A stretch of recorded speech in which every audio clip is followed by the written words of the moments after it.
қайырлы күн. Сіздермен осындай қытырлақ әрі дәмді наггетс дайындаймыз.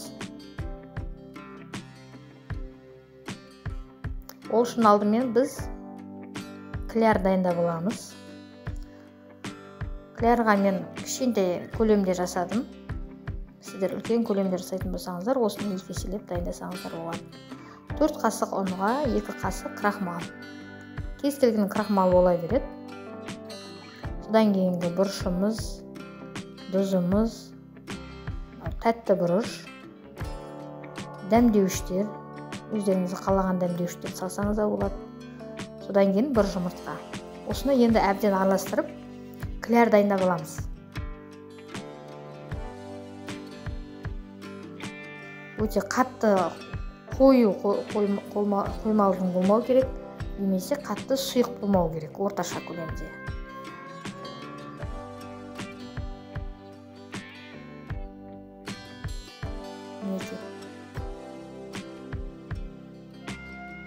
Дайын болды. Біз енді тауықтың төс етін жұқалап кесіп аламыз.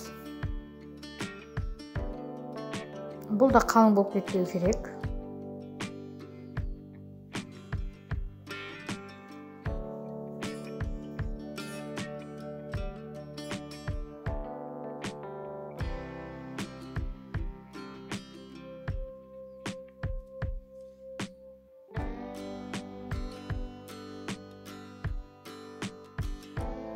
Енді сухарийімізға батырып, тапамызға салып дайындап аламыз. Кез келген сухарий болады. Мен сары сухарий алдым. Панировочный сухарий.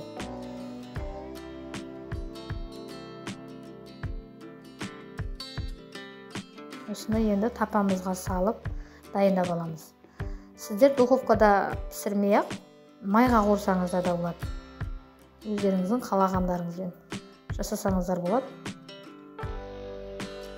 Қазір мен духовкаға салып пісірем.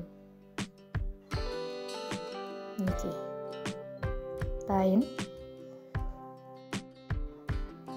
Енді тарелкамызға кесіп қойсаңыздар да болады, кеспей қойсаңыздар да болады.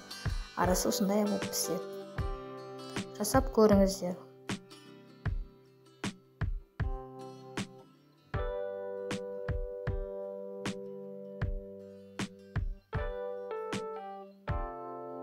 Өте дәмді болып шығады.